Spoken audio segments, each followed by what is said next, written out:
John Nunn at the chessboard. Side 1. John Nunn here. On this cassette I'm going to show you a few of my favourite games. I haven't selected these games because they're the best games I've ever played, but more because they stand out in my memory as having been particularly exciting to play. Often these games have some kind of special significance, either in important tournaments I've played in and won, or important events I've been representing England in.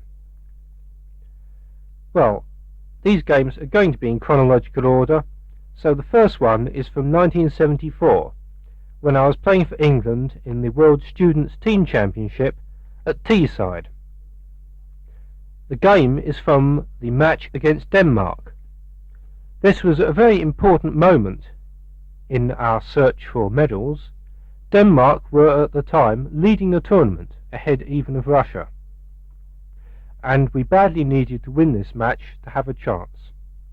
In fact, we won the match 3-1, but unfortunately at the end we were half a point short of the bronze medals. I have the black pieces against Hansen, and the game started pawn to king 4, pawn to king 4 by black also, knight to queen's bishop 3 by white, the Vienna opening, knight to king's bishop 3 by black, and bishop to bishop 4 by white. I've been rather surprised at the choice of the opening, because I knew my opponent almost always started with pawn to king's knight 3 on his first move. So I was feeling a little bit happy at this stage, because there's a very sharp variation coming up, and I thought if my opponent only played this opening very infrequently, I might be able to catch him out with something he didn't know. So I played 3 knight takes pawn, and he followed the theoretical line with queen to rook 5, and I defended the mate with knight to queen 3, also attacking the bishop. White played bishop to knight 3 here, and I defended the king's pawn with knight to bishop 3. Now white is able to launch a very dangerous attack on black's king's bishop 2. He plays knight to knight 5. This threatens to swap the knights and then deliver mate. Black can't defend the king's bishop 2 square with his queen, because that would allow knight takes pawn check, winning black's queen's rook. So in the next few moves we see a struggle in which black attempts to drive white's queen away from the attack on king's bishop 2, and white strives to keep up the pressure. So black played pawn to king's knight 3 here. White went queen to bishop 3, and black played pawn to bishop 4. White played queen to queen 5. Now black is unable to defend his king's bishop 2 square without moving the queen, so he has to reconcile himself to the sacrifice of his queen's rook. Black played queen to king 2, and white snatched off the rook by playing knight takes pawn check. Black played king to queen 1, and white played knight takes rook. Black continues to follow the theoretical line and played pawn to queen's knight 3. The idea of this sacrifice, which is really only an exchange sacrifice because the trapped white knight can't possibly escape, is that black has managed to gain a considerable amount of time in the early stages here. You can see that a lot of white's pieces are still on their original squares. Black aims to gain further time by attacking the white queen. He develops his bishop on queen's knight 2 and gains further tempi. Nevertheless, theory at this time gave the position as being favourable for white. They reckoned that the initiative wasn't really enough compensation for the sacrificed material. White played pawn to queen 3. Black bishop to queen's knight 2. and white played pawn to king's rook 4, threatening bishop to knight 5, winning the black queen. I stopped that by playing pawn to bishop 5, and now white retreats his queen from its rather exposed spot with queen to bishop 3. I must say I was beginning to feel rather alarmed at this stage. Far from catching my opponent out in something he didn't know, on the contrary he seemed to know all the theory, and had played right down the line recommended as leading to an advantage for white. Well, I was rather desperately searching for some way to avoid the theoretical line. Well, the theoretical line here is knight to queen 5 for black, and after queen to knight 4, bishop to king's rook 3. I had to try and find some way to avoid getting into this line and allowing him just to continue with playing the moves he knew already. After thinking for some time in this position, I came up with the idea of playing bishop to king's rook 3 first. I reckon this is black's best chance in the position. White has quite a few replies here. In, for example, the Russian magazine 64, the move bishop to queen 5 was suggested for white in an attempt to avoid these dangerous threats down the long diagonal. The idea here is that if black should play knight to queen 5, white would sacrifice his queen by playing bishop takes bishop, and after knight takes queen check, recapturing bishop takes knight. Now white would have a rook and 2 minor pieces for the queen in this position, one of the minor pieces of course being the rather useless trap knight on queen's rook 8, which is nevertheless rather difficult to win. In compensation, black would still have a certain lead in development, but I think here that the material advantage is probably the dominant feature and that white stands better here. So how could black have answered this suggestion bishop to queen 5? Well, let's go back, putting the white bishop on queen 5 and the white queen on king bishop 3 and the black bishop on queen knight 2, black knight on queen bishop 3. I think the simplest answer to bishop to queen 5 is to simply play bishop takes knight. Now black has a piece more than in the previous variation, so the threat of knight to queen 5 here is rather serious. The white bishop and queen are revealed as having put themselves in rather an exposed position. Well, I don't want to go into the intricacies of that. I think black has the better chances myself, and I'll be quite willing to play it again over the board. So let's put the white bishop back on queen's knight 3, and the black bishop on queen knight 2, and the white knight on white's queen's rook 8. I think white's best here is probably knight to king 2 to block the king's file. This, as far as I know, hasn't been tried in a practical game. But let's get back to the game against Hansen now. Hansen played queen to knight 4 in this position. Here he's clearly attempting to transpose back into the line he knows well, and he's hoping that black will play knight to queen 5, which would allow him this transposition. Instead, black found a stronger move. Switch off now and try and decide how to avoid this line.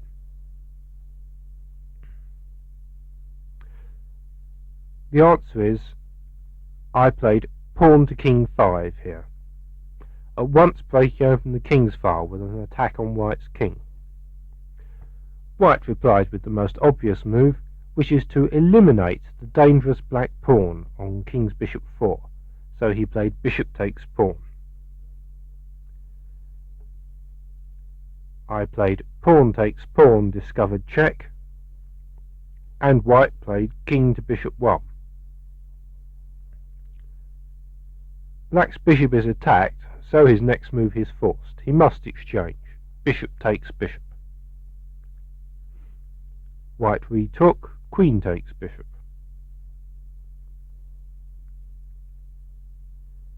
Now, black is still a rook down in this position, and moreover white has the threat of queen to knight 5, forcing exchange of queens, as well as simply playing rook to king 1, which would completely stop black's attack. So black must act quickly here. He played rook to bishop 1. Notice that it's impossible for white to put his queen on king's knight 5, because then rook takes pawn check followed by knight to king 5 check would win white's queen. So instead white retreated queen to knight 3. Now, the attack must be continued accurately at this point. How would you continue the attack here?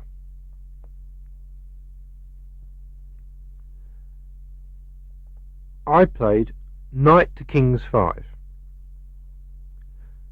This move looks very strong. It attacks king's bishop 2 and actually threatens 2 different mates in 1. But conversely, it allows the white queen to come in with a counter-attack, and white in fact played queen to bishop 7 check. I must play king to king 1. Now white has the problem of defending this attacked king's bishop pawn.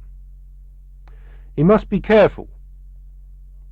If he played knight to bishop 3, for example here, black could continue with queen to bishop 4, and white would have no way of defending his king's bishop pawn.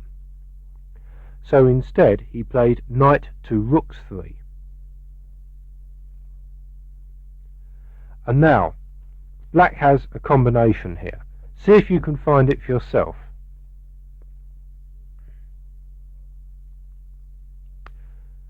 I played knight takes pawn. The threats of discovered check force white to recapture. Knight takes knight. And now I played queen to king 7 check. And I have to admit that it would probably have been stronger to play queen to king 6, with the idea of capturing the knight with the rook should white play king to knight 1. But the move played ultimately proves good, although I could, as I say, have finished off the game more quickly. White went king to knight 1, and black played queen takes knight check.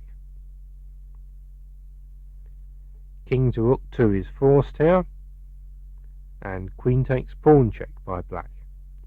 Rather nice to take all these things off with check.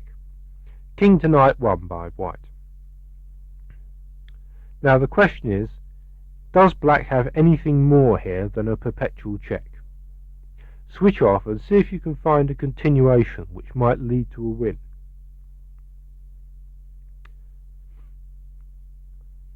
I played queen to queen 5 check, forcing king to rook 2, and then knight to king's 4. This opens the long diagonal for the bishop on queen's knight 2, and also stops counter checks by white along the king's file. The immediate threat is just to play queen to rook 5 check followed by queen to bishop 7 check and queen takes pawn mate. So white's got to find something against this. Notice that although the white queen has a check now on queen's knight 8, black could simply reply king to king 2, and there would then be no more checks. A more dangerous move for white is to play queen takes bishop in this position. Black would then reply knight to knight 5 check. If white should play king to knight 3 here, then simply queen to bishop 5 check would mate in 2 moves, so it's much better to play king to rook 3 instead. Black then replies knight to bishop 7 check, and after king to rook 2, black plays queen to rook 5 check, followed by queen takes rook mate. So put the white queen back on queen bishop 7, the king on king's rook 2, and the white rook on king's rook 1 if you've taken it off, the black queen on black's queen's 5, black knight on king's 4, and the black bishop on queen's knight 2. White found the only defence to this threat, and that's to play his king's rook to king's bishop 1, which of course prevents the black queen from delivering the vital check on king's bishop 7. I continued with knight to knight 5 check. Now, what would you do if white were to play king to rook 1 in this position? See if you can work out what happens. The reply would be bishop takes pawn check. King takes bishop by white. Now it would be wrong to play rook to bishop 7 check here, but the alternative continuation, knight to king 6 check, leads to mate within a few moves. For example, if white plays king to knight 1, then queen to knight 5 check, and if king to rook 1, then queen to king 5 check. So let's go back. Black bishop on queen's knight 2, black knight on king's knight 5, black queen on queen 5, white king on king's rook 2, and the white pawn on king's knight 2. Instead of retreating the king to rook 1, white decided to come out. He played king to knight 3. And I have only one check here, that's queen to king 6 check. Fortunately it's quite effective. White played king takes knight. Black continued to hound the white king with pawn to rook 4 check, and white must play king to rook 4. Now, once again, unfortunately, I didn't finish off the attack in the most rapid manner possible. I should here have played queen to king 5 check. Then the white king can't go back to rook 3 or knight 3 because of queen to knight 5 check followed by queen takes pawn mate. So the king would have to come further out, king to knight 5, and then queen to king 2 check. If king takes pawn here, then bishop to king 5 check, and if king to rook 6, then rook to rook 1 check, and white would be mated in a few moves in either case. So let's put the white king back on king's rook 4 and the black queen back on king 6 to see how I continue the attack in the game. I in fact played pawn to knight 4 check, and white played king takes pawn. Now I went on with rook to rook 1 check, forcing the white king to come further out again with king to knight 6. I felt at this point that surely mate couldn't be far off, but unfortunately the white rook and white bishop control a lot of vital squares which black would quite like to check on. Also, one mustn't forget about the psychological elements of this. There are lots of people watching this game, big crowd standing on the other side of the rope barrier waiting to see if this king was going to be finished off or not. Even the players on the next board kept glancing over to see what on earth was going on. People just seem to like seeing these kings being chased right up the board and being finally mated. Anyhow, I played bishop to king 5 check. I'm sure you can see for yourself that the only move which doesn't need to mate in a couple is rook to bishop 5. And I eliminated this rook now with bishop takes rook check, white be captured, king takes bishop, and black went rook to bishop 1 check. White went king to knight 6. I didn't have much time left on the clock at this point. How would you finish off the white king here? I played queen to king 5 check, and white went king to knight 7. Quite an adventurous piece this. And then I played queen to king 2 check. If you'd thought of queen to queen 5 check, That would have been quite a good move too. White went king to knight 6, and now the simplest would have been to play rook to bishop 3 check, but I'd seen a forced mate, and so I decided to play it straight away. Queen to bishop 3 check, king to rook 5, and now if you haven't seen a mate yet, this is your last chance to switch off and find one. I played queen to rook 1 check. The white king has 3 possible moves, and black mates in a couple after any of them. In fact, white chose the shortest line. He played king to knight 4, and I played queen to rook 5 mate. That was a fairly nerve-wracking game. I can still remember that at the end my hand was shaking so much I could hardly sign the score sheet. I was frightened the king was going to get away.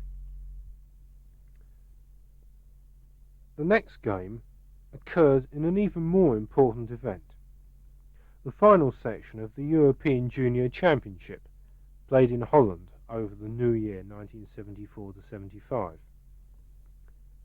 My opponent in this game, Borkowski from Poland, was in the lead after 4 rounds, whereas I'd started rather dismally with a mere 2 out of 4. So it was vital for me to win, not only to damage my opponent's chances, but also to have a chance of winning the tournament myself. Unlike the previous game, this time the efforts led to success, and finally I came first in the tournament. Well, I'm black again, and this game started pawn to king 4 by white, pawn to king's knight 3, pawn to queen 4, bishop to knight 2 by black, knight to queen's bishop 3 by white, pawn to queen 3 by black, pawn to bishop 4 by white, knight to king bishop 3 by black, knight to bishop 3 by white, black castled, and white played bishop to queen 3. White's playing the Austrian attack against the Pirt's defence, which is one of white's more aggressive lines. Black's normal move here is to play knight to queen's bishop 3, but I'd had an idea, more or less on the boat going over to Holland, that knight to rook 3 might be a good alternative. I played this move, and white replied with the theoretical move, which is the reason why knight to rook 3 hadn't been considered particularly good. He played pawn to king 5. Now, the old analysis gave the rather passive move knight to king 1 for black here, and my idea was to put the knight instead on the more active square queen 2, so knight to queen 2. The knight's much better placed here, but the defect is that as the black queen's bishop is temporarily blocked in, white has the opportunity to launch an immediate kingside attack. And Borkowski perceived this and played pawn to king's rook 4. Well, the traditional response to a flank attack is a counter-attack in the centre, and here black must succeed in destroying this cramping wedge of central pawns before he can make any further progress. So I played pawn to queen bishop 4. White went ahead with pawn to rook 5, and I played pawn takes queen's pawn. White didn't bother about the fact that his knight was attacked and made another move on the king's side. Rook's pawn takes pawn. A crucial moment for black. Decide for yourself whether you would prefer to play rook's pawn takes pawn or pawn takes knight. I think rook's pawn takes pawn is undoubtedly the better move here. If black plays pawn takes knight, white plays pawn takes bishop's pawn check, black plays rook takes pawn,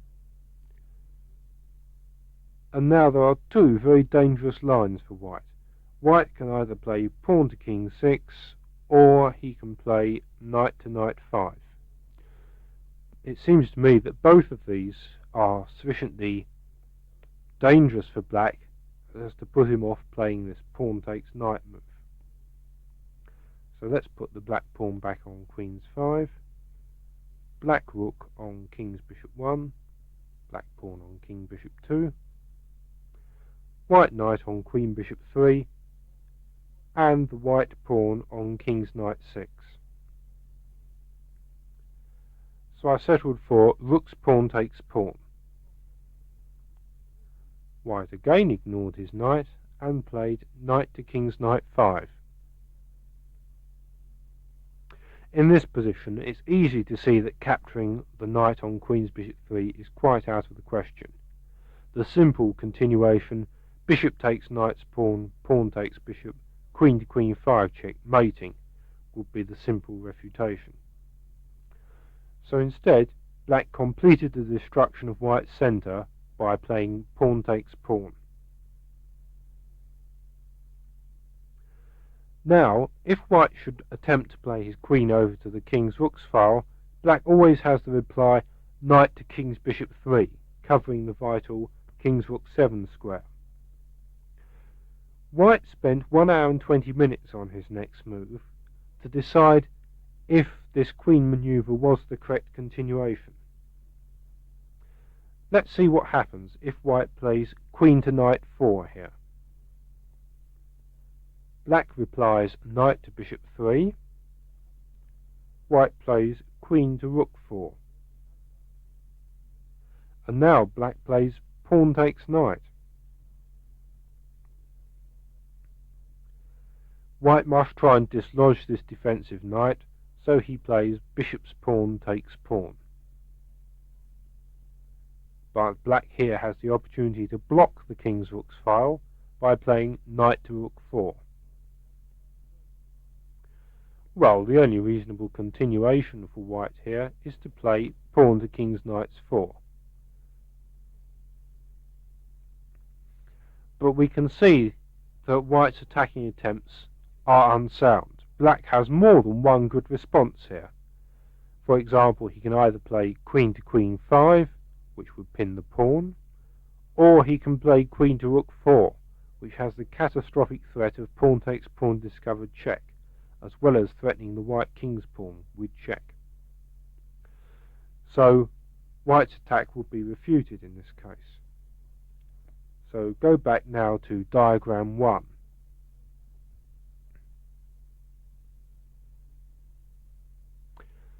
White played here the best move, pawn to bishop 5, the purpose of which, quite apart from attacking black's king's knight 6 pawn, is to enable his queen's bishop to come directly into the attack.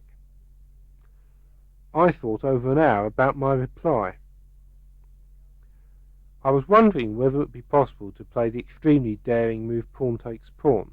Well, I analysed this position for a long time, and I couldn't come to a definite conclusion. In post-mortem analysis, I have since decided that the move was in fact possible, but it looked very dangerous to try over the board, and in fact I settled for playing knight to bishop 3 here. White played pawn takes pawn. Black replied bishop to knight 5. The purpose of this manoeuvre is to make it very hard for the white queen to reach the king's rook's file. This is the thing which black's really worried about, and you can see that it's very difficult for white to achieve this now. White played pawn takes pawn check. Black retook rook takes pawn. There are quite a few possibilities for white in this position. For example, he could try the queen sacrifice bishop to knight 6. I would reply bishop takes queen. White plays bishop takes rook check. Black's king to bishop 1 is forced. White plays knight to king 6 check. Black plays king takes bishop. Knight takes queen check for white. Rook takes knight. And finally knight takes bishop for white. We can see that black is the exchange down for a pawn, but now black really comes into his own because he plays knight to queen's knight 5, attacking white's queen's bishop 2 square, which can't in fact be defended. White would have to play something like castles here. Then black could take simply the queen's bishop's pawn, and with 2 pawns to the exchange and these 2 enormous central passed pawns rushing down the board, black would have a completely won position. Well, you better go back to diagram 2 now. White has a second possible queen sacrifice here, so you can see there is plenty to think about. He could try queen takes bishop. Black plays knight takes queen, and white plays bishop to rook 7 check. Black plays king to bishop 1. White plays knight to king 6 check. Black plays king to king 1. White plays knight takes queen, and black plays rook takes knight. If we have a look at this position, we can see that white is in fact a pawn down. He must of course move his queen's knight here. And white has certain compensation for this pawn. He has some good light squared control, and black must beware that something nasty doesn't befall him like bishop to knight 6 on the white squares. But I think that black's extra pawn and his well-placed knights here provide him with plenty of counter chances, and all in all I would think this position was either level or probably slightly better for black. Go back now to diagram 2 and we'll have a look at the game continuation. White played the less dramatic move knight to king 2. This threatens bishop to queen bishop 4, so I played queen to queen 4, not only stopping the threat, but also attacking white's king's knight's pawn. White replied bishop to knight 6, and black retreated the attack rook to king's bishop 1. White played queen to queen 3. This has the terrible threat of bishop to rook 7 check, so my reply, pawn to king's 5, was more or less forced.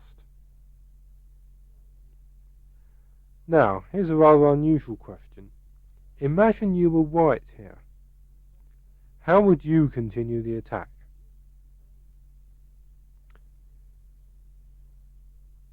In the game, white played queen takes queen's pawn, and we'll see in due course what was wrong with that.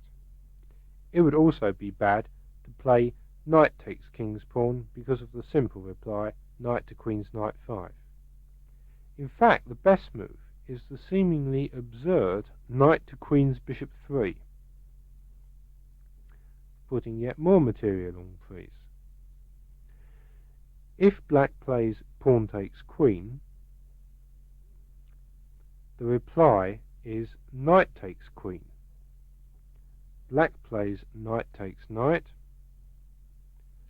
and white plays bishop to rook 7 check, king to rook 1, and now we have a sort of pendulum. White plays bishop takes pawn check, king to knight 1, bishop to rook 7 check, king to rook 1, bishop to king 4 check, king to knight 1, bishop takes knight check, pawn to king 3, and finally bishop takes knight's pawn, forking a rook and a knight. So that variation would certainly end in a win for white. Now go back to diagram 3 and add the move knight to queen bishop 3 for white.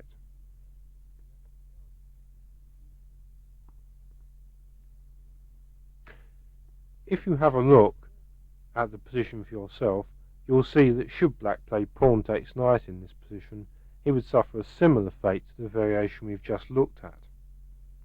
So black's best reply to the surprising knight to queen bishop 3 would be queen to king's 4.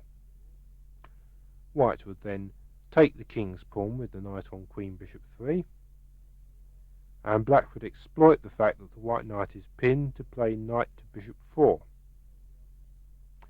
White could then play queen to bishop 4 check, attacking the knight, which could then go back to king 3. The result would be a completely unclear position. There would still be very dangerous threats to the black king, but the white king also is fairly exposed, and the white queen can come under attack when black moves a rook onto the queen's bishop file. I think this would be the natural outcome of white's early attacking thrust, and the balance between attack and defence will be preserved. So white's attack needed quite accurate play. Let's go back now to diagram 3 and see what happened in the game. White played queen takes queen's pawn. I played queen takes queen, and white played knight takes queen. At first sight, white would seem to have the advantage here. He still has some threats to the black king down the king's rook's file, and also black has doubled pawns. However, this is not the case. Black has quite a strong attack against white's central king, and one must remember that 3 of white's pieces are still on their original squares. If we look at the pieces in play, we can see that black does have a leading development, which he exploited here by playing queen's rook to queen's 1. Now here's a question for you. What would you do if white played the knight on king's knight 5 to king 6?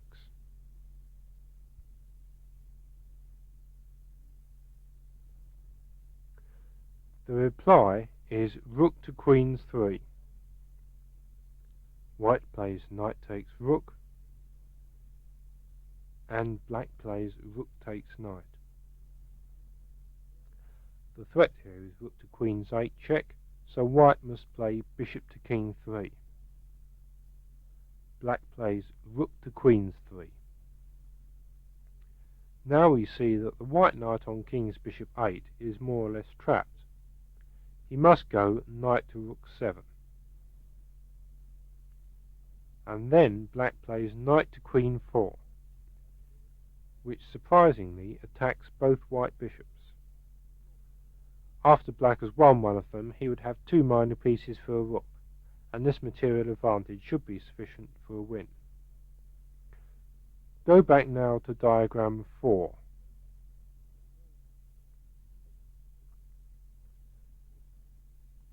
Instead of playing knight to king 6, white played bishop to king 3. Now, how would you force home the attack?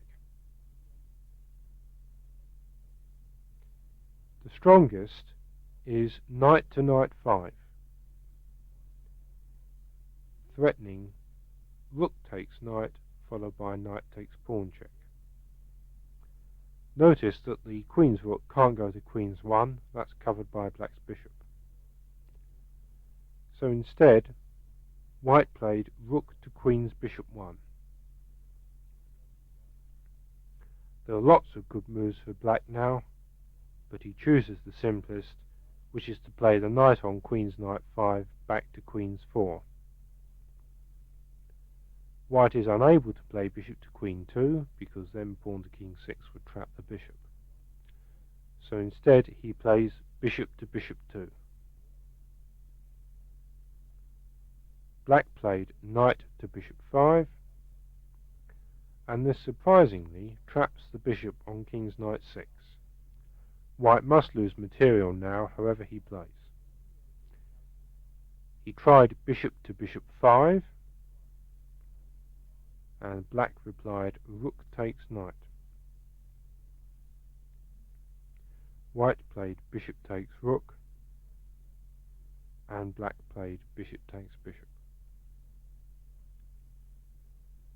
Well, having 2 minor pieces for a rook, black has enough material to win, and the rest of the game is really just tidying up. White played pawn to king's knight 3, black went knight to king 3, white played knight takes knight, black played bishop takes knight, white went bishop takes pawn, black replied knight to knight 5. This attacks the queen's knight's pawn, and there's not much to be done about it, because also there's the strong threat of pawn to king 6. White played bishop to bishop 5. Black took the queen's knight's pawn, and in fact white resigned here. Just have a look for yourself to see how to win if white plays bishop takes pawn here.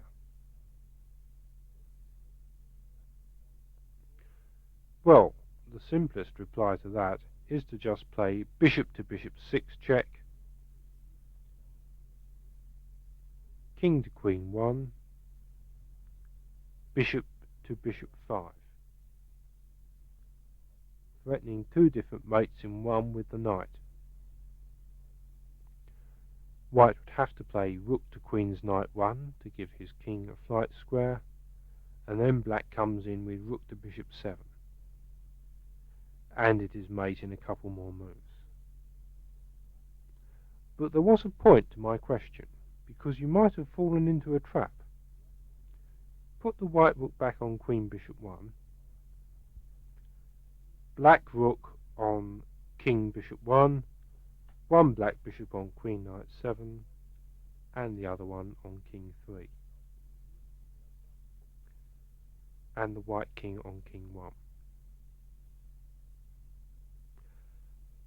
The trap is that if black plays bishop takes rook here, hoping to win a piece, white plays bishop takes rook, black plays king takes bishop, and now white plays castles check, winning a piece, and the ending would then be extremely difficult to win. Castling with one's last piece must be very rare. After this game, and for the rest of the tournament, all the other players were convinced that I should have been checkmated in the middle game, and some of them tried to prove it, but none succeeded, and I think that white's attack was only good enough for the unclear variation, which I gave in the middle of the game. This, I think, shows the resilience of defence. On to the next game, which is from the international tournament held every year at Easter in Birmingham. This is from 1975. The reason I remember this game was not so much that it was a good tournament for me, but because it was such a bad one. Out of 15 games, I only succeeded in winning 2, so it was rather pleasant to have one game I could show off to everybody. I have the black pieces yet again against Martin Corden. This started pawn to king 4, pawn to king 4 by black, knight to kb3, knight to qb3, pawn to queen 4 for white, pawn takes pawn, bishop to bishop 4, knight to bishop 3, pawn to king 5 for white. We've transposed into the 2 knights defence, and the game follows theory for some time. I played pawn to queen 4. White went bishop to queen's knight 5. Black played knight to king 5. White went knight takes pawn. Black played bishop to queen's bishop 4. White castled.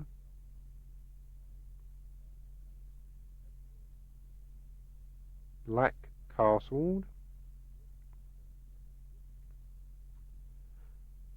White played bishop takes knight. Black played pawn takes bishop. It's at this point that the game deviates from theory. The theoretical move, which I think is best, is bishop to king 3 here. Another possibility for white, which isn't thought to be very good, is knight takes bishop's pawn. Black would then reply queen to queen 2, and he would get a strong initiative for the pawn, because his queen's bishop comes out to queen's rook 3, attacking the white rook on king's bishop 1, for example, and white would find himself chased around rather a lot. My opponent played a move first suggested by George Bottrill. This move is pawn to queen's knight 4. Of course I can't take this pawn off, because then the fork knight takes bishop's pawn would win a piece. So I had to reply bishop to knight 3. Now white did play knight takes bishop's pawn.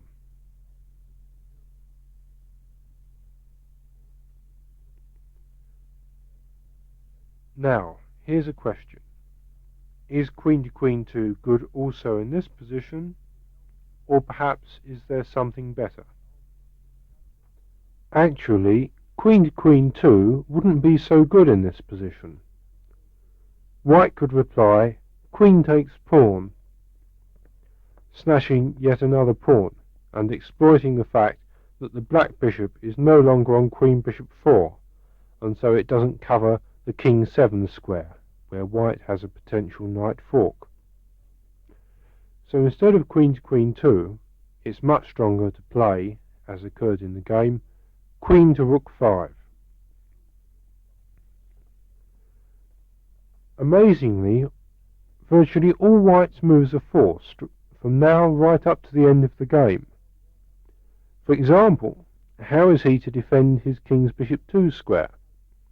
If he plays pawn to king knight 3, for example, simply knight takes knight's pawn is the refutation.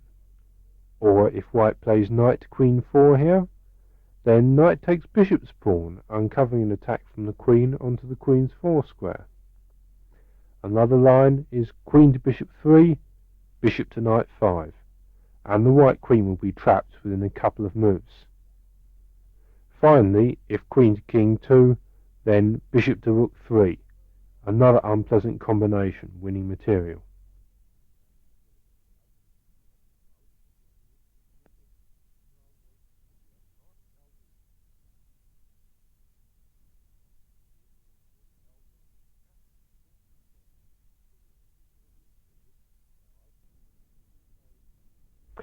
So white's moves are very limited. He must play bishop to king 3 here. Black's reply, bishop to rook 3, attacks the white rook on king bishop 1. White can't play rook to king 1, it leaves his king's bishop 2 undefended, and black could simply play knight takes pawn. So white first of all has to drive the black queen away. He plays pawn to knight 3. Black plays queen to rook 6, and white replies rook to king 1. Now have a look for yourself to see if you can discover a forcing line which black can adopt here.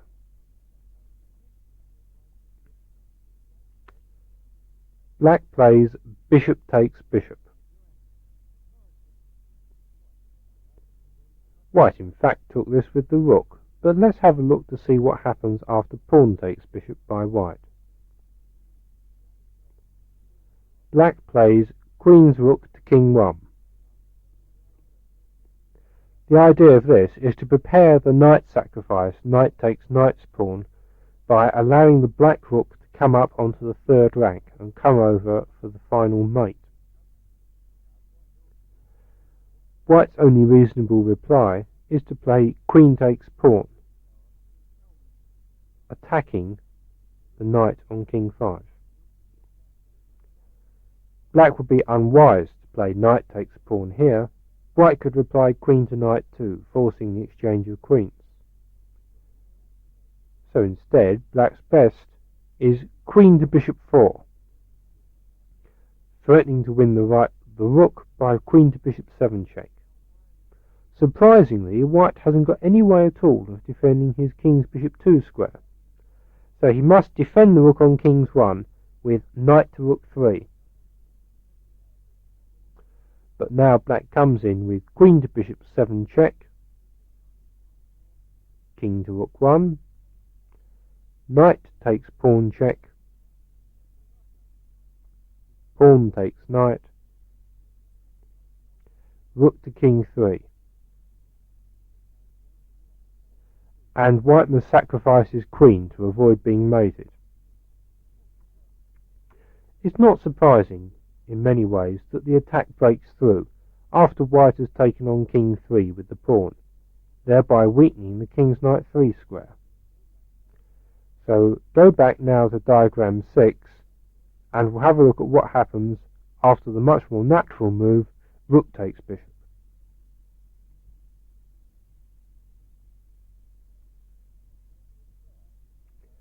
The reply was knight takes bishop's pawn. This not only threatens the queen, but also to come back with knight to knight 5, so acceptance of the sacrifice is forced. White must play king takes knight. Black played queen takes rook's pawn check, and now white has the choice between going back to king's 1 or coming out to king bishop 3. We'll see later what happens when the white king goes to the king's 1 square, but for now we'll look at the game continuation, which was king to bishop 3. Black played queen to rook 4 check, and to avoid losing the queen, white had to play pawn to knight 4. Black went queen to rook 6 check, white played king to bishop 2, and black played queen to rook 7 check. White in fact went to king 1 in this position. The question is, would black have had to take a draw if the king had gone to king's bishop 3?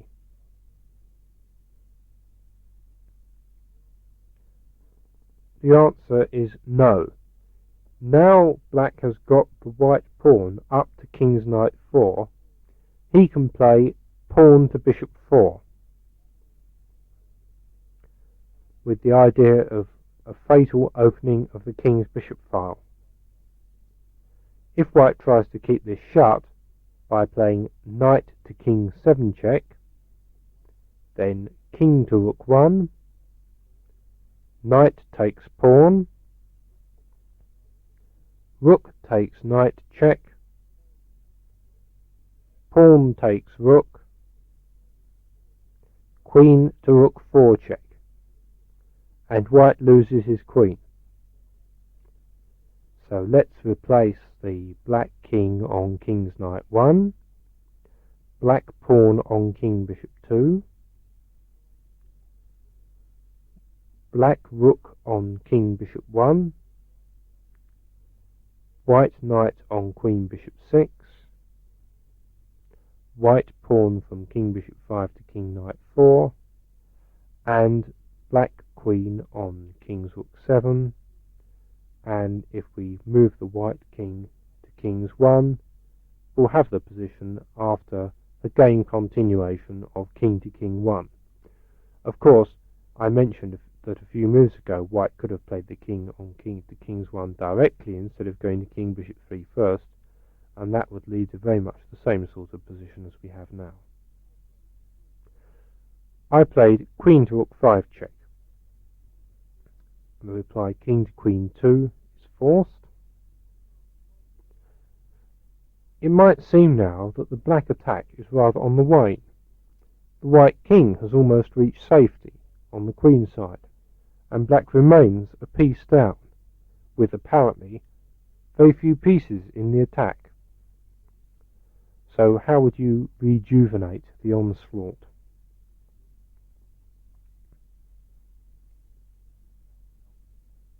This is done by playing 21 pawn to queen's 5. This opens up the queen's file. White can't move the rook because of the reply queen to rook 3 check, picking up the loose knight on queen bishop 6. So unfortunately for white, capture of this pawn is forced. Knight takes pawn. Queen to bishop 7 check is the reply, and knight to king 2 is forced. Queen's rook to queen 1 check. The attack flows very smoothly, and once again white's reply is forced. Rook to queen 3. Now have a look for yourself and see how you would win this position for black.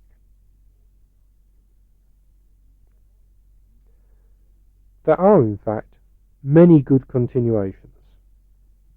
For example, bishop takes rook. White must reply to this with pawn takes bishop. Black plays rook takes pawn check. White plays king takes rook. Black plays rook to queen 1 check. White plays king to bishop 2. Black takes the queen off, and white recaptures king takes rook. Black now plays queen to bishop 8 check, and white plays king to queen 2. Now we reach a position in which white is almost completely tied up.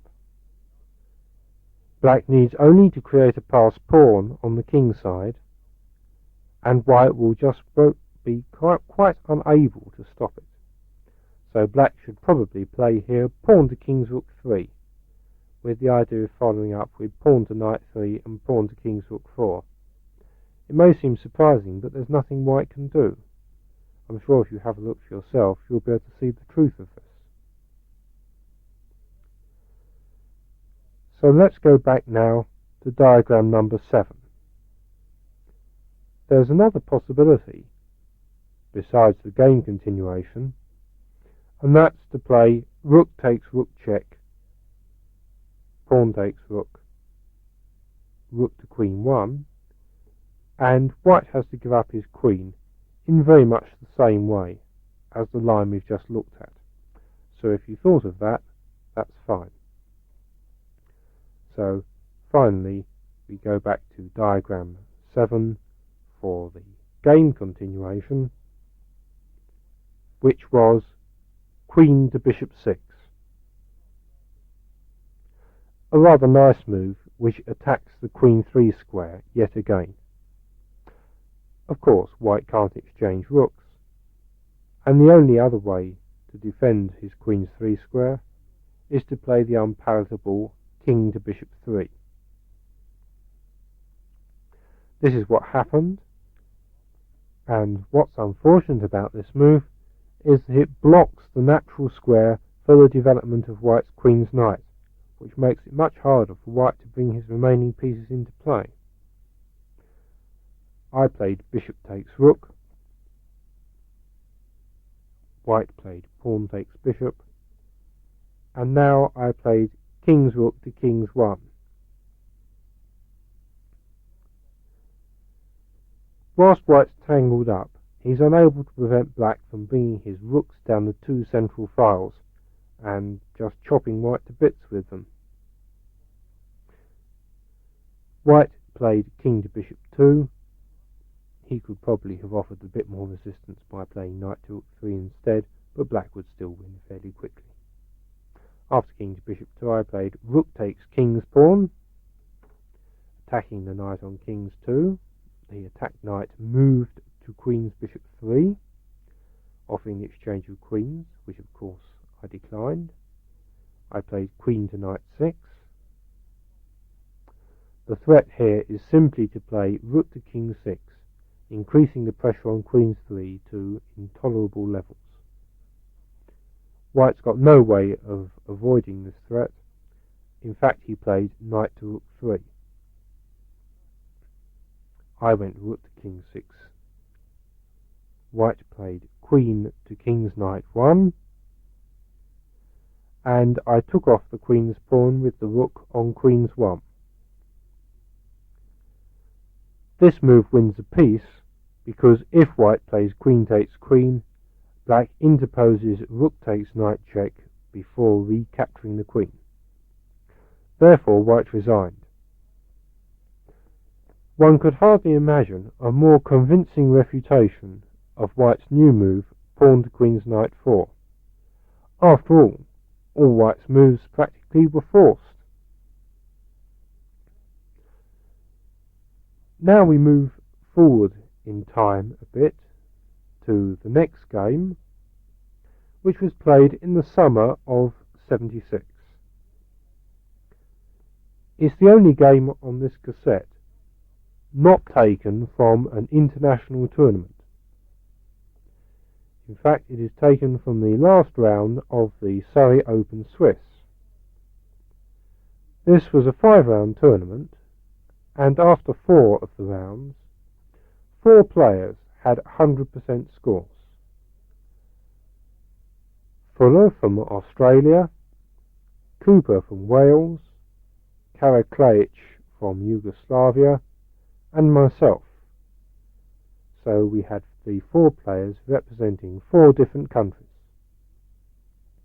The pairings for the last round were Karaklaic v Fuller, and I had the white pieces against John Cooper. This game started pawn to king's 4, pawn to king's 4 by black, knight to kb3, knight to qb3 by black, bishop to bishop 4 by white, and now black played bishop to king 2.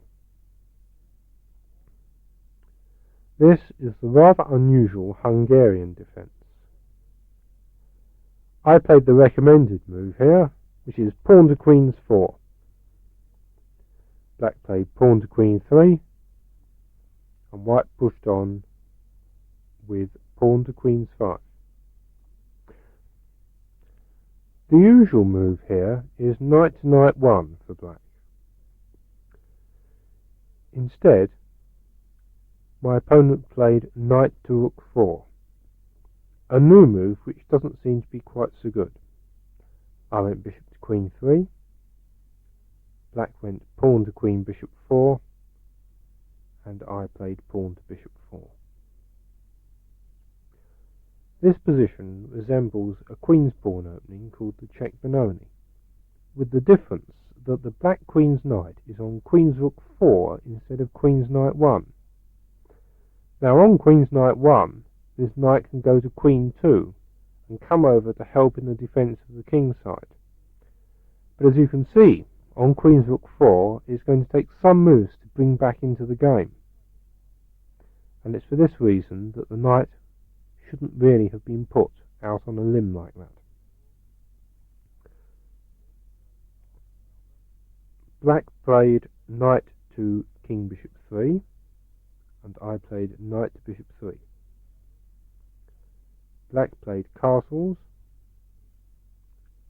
and I went pawn to king's rook 3. The plan which black would like to adopt here is to achieve the free move pawn to king bishop 4. He might, for example, try and do this by playing knight to king 1, pawn to king knight 3, and knight to knight 2, providing plenty of support for this move.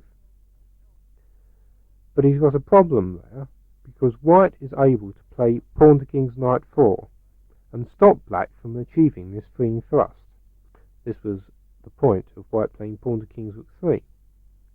So black has to think very carefully about how he's going to try and get this move in, and equally white must try and stop him. Black played pawn to queen's rook 3. White went queen to king 2. Black played rook to knight 1. Now black's all set to play pawn to queen's knight 4 here, so white is rather put off the idea of castling queenside. Instead, therefore, he played castle kingside here.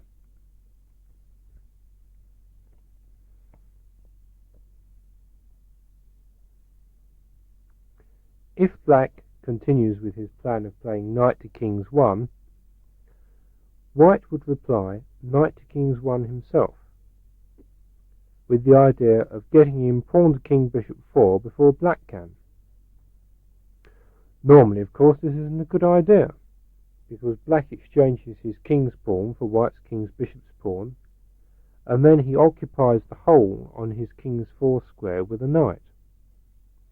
But once the black knight on king bishop 3 has retreated to king's 1, it takes several moves before any of his knights can get to king's 4. And in the meantime, I judged, white would be able to force through the advanced pawn to king's 5. And with the sudden opening of the position, the black knight on queen's rook 4 will be revealed as being completely out of play. Black therefore decided not to continue with his plan, and instead he played knight to queen 2 in this position. Now, of course, white can't play pawn to king bishop 4 himself, because the black knight is all ready to jump into king's 4. But on the other hand, whilst black has stopped white from playing pawn to king bishop 4, white can now stop black from playing pawn to king bishop 4. I in fact played pawn to queen's knight 3 here to consolidate the queen side. Black played pawn to queen's knight 3, the purpose of this move being to bring the knight on queen's rook 4 back into the game.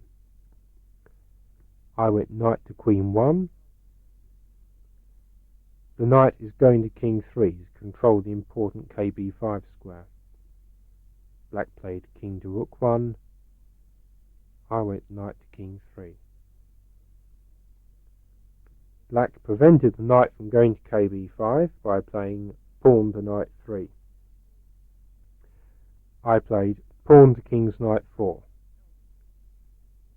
definitely stopping black's freeing pawn to king's bishop 4 move. Black played queen to king 1. This is so the knight on queen's rook 4 can come back to queen's 1.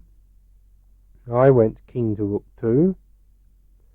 Black played knight to knight 2. I played rook to king's knight 1, and black played knight to queen's 1. The lines of battle have now been drawn up. White's aim is to launch a kingside attack. He is attacking on an extremely narrow front. Only on the king's rook and king's knight files are there really any hopes of breaking through. Black, on the other hand, is content to remain within his rather passive position and maintain its solidity. Because of the narrow line of attack, white will probably have to use a sacrifice to break through at some point, and black should be on the alert to prevent this from occurring. Have a look at this position for yourself and decide what plan you would adopt for white to continue his kingside pressure. It's a difficult problem, and I settled on the direct move pawn to king's rook 4 here. The idea is not so much to play pawn to rook 5, which would be premature in this position, but just gaining space on the king side and hoping ultimately to put a rook on the king's rook's file and only after gradual preparation to play the move pawn to rook 5. Notice that black could, if he wished, play very solidly here. He could play pawn to bishop 3, for example, after which his position would really be very hard to break into. But on the other hand, doing this would deprive his knights of a great deal of mobility. Have a look to see where they can go to. Not very many attractive squares, certainly. And black would then have to remain content to just manoeuvre back and forth within his own lines and wait to see if white can find some way of breaking through. Instead, black can attempt to play a more active plan. He can try and play knight to king's bishop 3, followed by pawn to king's rook 4. This would force white to commit himself to some definite pawn structure on the king's side, and it would be very hard to prevent white from having the king's side completely blockaded.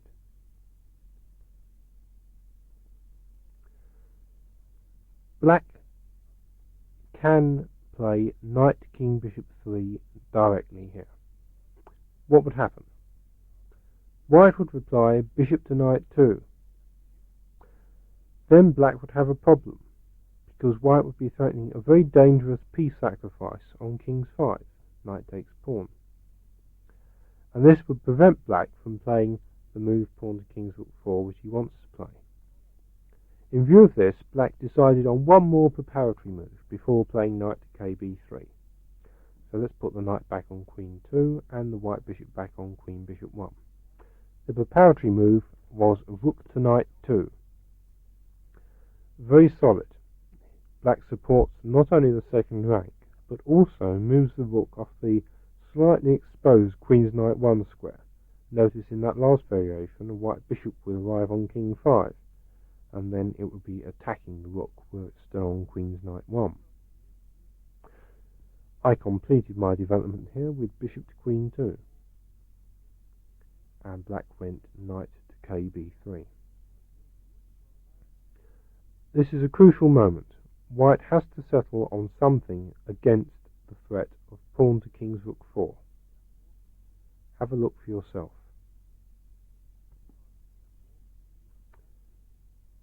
I played 20 knight to bishop 5. The threat of going to king's rook 6 forces black to accept this sacrifice. He played pawn takes knight. I played king's pawn takes pawn. White has considerable compensation for the piece. He has a nice big pawn wedge on the king's side. He threatens just to advance with pawn to knight 5 and pawn to bishop 6. And notice also that the bishop on queen 3 is activated. In some variations it can attack black's king's rook 2 in a very dangerous way.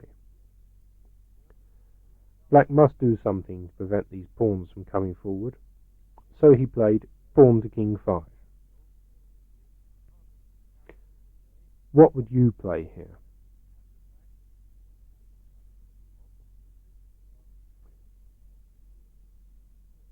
Not, I hope, bishop takes pawn, because then black would play knight takes bishop, and after white's queen takes knight, black could play bishop to bishop 3, offering the exchange of queens, and white's attack would have completely disappeared with the black bishop coming onto the long diagonal. Go back to diagram 8 now to see what happened in the game. White didn't take the pawn on king's 5. Instead he played 22 bishop to bishop 3. A very surprising move. He's already a piece down, and now he leaves a choice of 2 more for black to take. But the important thing is to keep black tied up. White pins the knight on king bishop 3, and this in turn prevents the bishop on king 2 from moving. He in fact decided to take the knight, but let's have a look to see what would happen if he played pawn takes bishop here. White's reply would be queen to king 3, with two threats. Firstly, pawn to knight 5, and secondly, queen to rook 6, followed by knight to knight 5, with an attack on black's king's rook 2 square. Black's best defence is to play knight to king 3. White replies queen to rook 6. The threat of pawn to knight 5 forces black to block the long diagonal. He can't play knight to knight 2 because of knight to knight 5, and black gets mated on king's rook 2. So he must play knight to queen 5. White replies knight takes knight. Black plays pawn takes knight. White plays bishop takes pawn. The threat is to play queen's rook to king's 1 and rook takes bishop, undermining the defence of the king's bishop 3 knight. Somewhat surprisingly, the only defence here is to play pawn to queen 7. White continues with pawn to knight 5, and black plays rook to king's knight 1. Now pawn takes knight by white, and black is forced to play bishop to queen's 1. Now white's attack really gets going. He plays rook to knight 7, attacking the king's rook 2 square, which black can temporarily defend by playing bishop takes pawn. Now white plays his queen's rook to king's knight 1, with the crude threat of taking twice on king's knight 8 and then mating on king's knight 7. Black has only one defence to block the king's knight's file, that's bishop to knight 3. And now white simply takes this bishop with the rook on king's knight 1, and black is mated on his king's rook 2 square next move. This is a typical variation where white breaks through and attacks the king's rook 2 square, which has become exposed as a result of white's piece sacrifice. Now go back to diagram 8.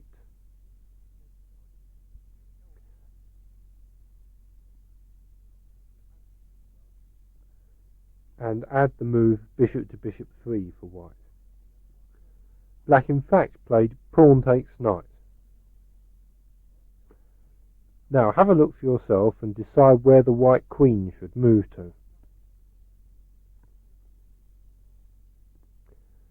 Queen's knight 2 is not the correct square.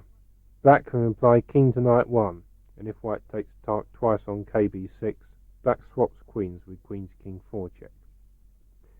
Instead, the queen should go to king 3. The threat is pawn to knight 5. Black in fact found the only defence. He played knight to king 3. White replied bishop's pawn takes knight, bringing the bishop on queen 3 to its full power. Black played pawn takes pawn. White retook pawn takes pawn.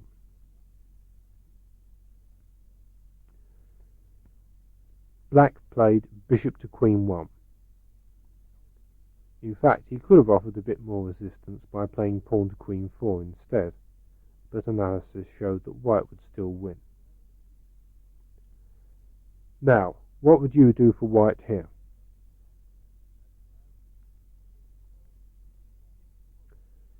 It would be wrong to grab the piece back with pawn to knight 5. Black could reply queen takes pawn, and with the disappearance of the advanced king 6 pawn, most of white's pressure would also disappear. The correct move is queen's rook to king's 1. White simply maintains this crushing pawn. Compare the activity of the two pairs of bishops now, and you can see that despite white's minus piece, he must be winning. Pawn to knight 5 is an overwhelming threat in this position. Black played king to knight 1. White went pawn to knight 5 anyway. If black played his knight to king's rook 4, white would just push on with pawn to knight 6, with a rapid mate in prospect. So black decided to return the other piece. He played knight to queen 2. White played pawn takes knight. Black played queen takes pawn. One must notice the threat of mate on king's rook 6. White simply stops that with rook to knight 3. This renews the crushing threat of pawn to knight 6. Black played pawn to queen 4. The threat is bishop to bishop 2 by black.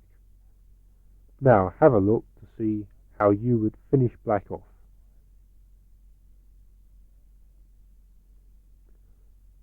White played pawn takes pawn. Black went bishop to bishop 2. White played pawn to queen 6. And now the white bishops become active on yet another diagonal. Black played bishop takes pawn, and white played the killing bishop to bishop 4 check. Black had to play rook to bishop 2. White went queen to king 8 check. Black played bishop to bishop 1. White went bishop takes rook check. Black took queen takes bishop. And white played queen takes bishop. Black's rook down for nothing in this position, so he resigned. This nice attack gave me joint first prize with Karaklech, who also won his game. Now we move up closer to the present day. The next game is a game from the 1976 Haifa Olympiad. It's from the match against Canada. Again, this was an important occasion. Bronze medals were a possibility, which eventually we managed to gain. So every point was of importance. I'm black against Piasecki. The game began pawn to queen's bishop 4 by white. Knight to kb3. Knight to king bishop 3 by white. Pawn to king 3. Pawn to king's knight 3 for white. Pawn to bishop 4. Bishop to knight 2. Pawn to queen's 4 by black. Castles. Knight to bishop 3. Pawn takes pawn. Pawn takes pawn. Pawn to queen 4. Bishop to king 2. Knight to bishop 3. Castles. We've reached, by transposition, a standard position from the Tarish defence. A lot of grandmasters think the Tarish a very dubious opening, but I like black's active play. White needs only a small error to get into trouble, and I've drawn against Korchnoi on Ullman with black, so even if white plays accurately, black still has drawing chances. White's main lines here are to play either pawn takes pawn or bishop to knight 5. My opponent in this game selected a quiet continuation, which doesn't give him any real chances of an advantage. Pawn to king's rook 3. I replied rook to king 1, and white played bishop to bishop 4. I thought some time and decided that I had a line leading to a clear advantage. In fact, I was wrong. I played pawn takes pawn. The reply I expected here was knight takes pawn. And after queen to knight 3, attacking not only the knight but also the queen's knight's pawn. White plays his knight on queen's 4 to queen's knight 5. Black continues aggressively with pawn to queen 5, and white, to avoid losing a piece, must play knight to bishop 7, which forks the black rooks. Black plays pawn takes knight. White takes the rook on queen's rook 8, attacking the queen, which takes the queen's knight's pawn. I considered this position favourable for black. Black is the exchange for a pawn down, but the knight on queen's rook 8 is not really doing anything, and the black rook comes quickly into play on the queen's file. Black plays rook to queen's 1 and knight to queen 5. Also, of course, black has a very strong passed pawn. So go back now to diagram number 10. He surprised me by answering my pawn takes pawn with knight to queen's knight 5. I looked at him in surprise because I felt that this must surely be good for black. I replied knight to king's rook 4. He came in bishop to bishop 7. And I played queen to queen 2. I thought I was going to win material here. The bishop on queen bishop 7 is trapped, and pawn to queen's rook 3 next move is going to knock away its defender. But now came the move which I'd overlooked. He played queen to rook 4. After I'd recovered from my surprise, I looked more carefully and realised that perhaps there was a good continuation for black. What would you do here?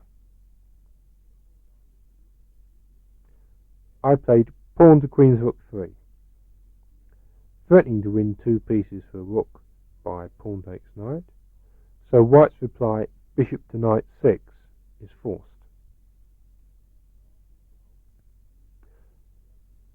How can black exploit white's somewhat precariously poised pieces here?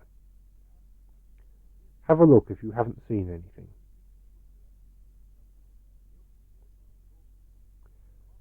I played knight to rook 2.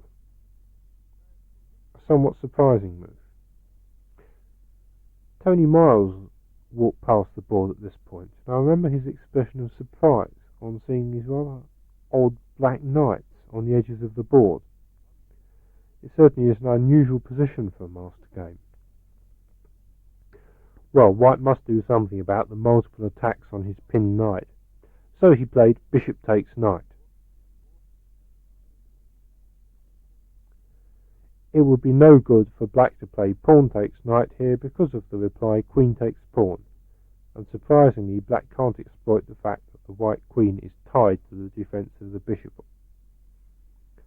Therefore black played the stronger move, rook takes bishop.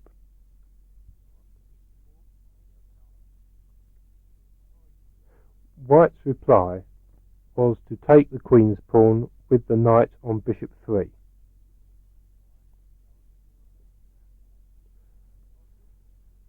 Now black has a surprising combination.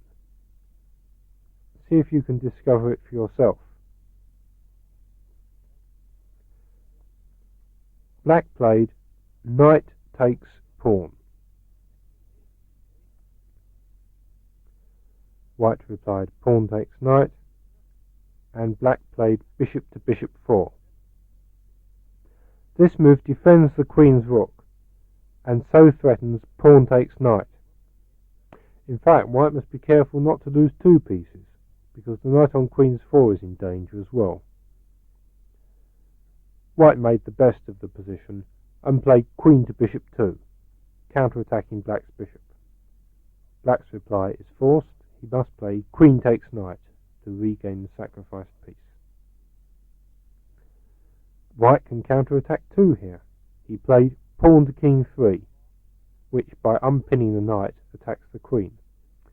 Remember also that the black bishop is still attacked by white's queen.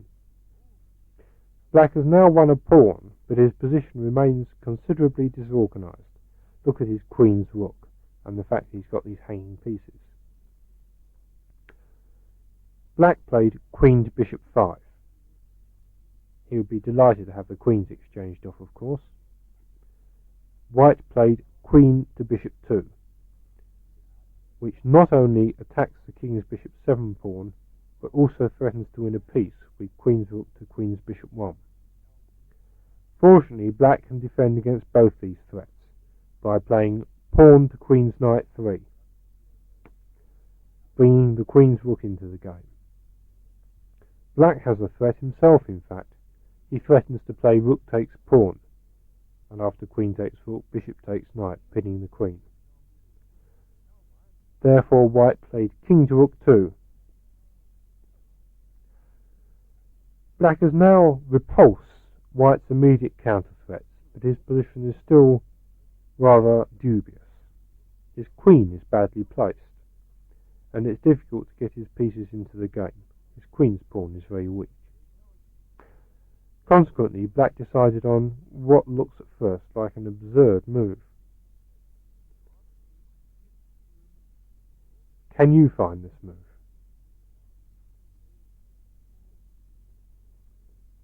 The move is pawn to king's rook 4. This move does have a certain logic behind it. First of all, it stops back rank mates, and also it prepares to probe open white's king side with pawn to rook 5, and with white's king exposed, black's 2 bishops would suddenly become much more effective. White decided to get his pawn back. He played pawn to knight 3. Black went queen to queen 6, and white played bishop takes pawn. At first sight, black's scheme has misfired, because white has got his pawn back and he's attacking the king's bishop 2 square. But now black played queen to knight 3. This satisfactorily defends king's bishop 2 and leaves white without an active plan. Meanwhile, white's king side is gradually becoming weaker. White played queen's rook to queen's 1. What would you play for black here? I played pawn to rook 5. Of course, white could have prevented this by playing pawn to rook 4 himself last move, but only at the cost of allowing the black queen's bishop to develop itself on the excellent king's knight 5 square. Now black has the terrible threats of playing either pawn takes pawn check, followed by bishop to queen 3, or simply bishop to queen 3 straight away. All of white's troubles stem from the fact that he lacks a black squared bishop. White played pawn takes pawn. Black went queen to queen 3 check. White played queen to knight 3, and black took the bishop. Queen takes bishop. White counterattacked with knight to bishop 5. How would you now finish white off?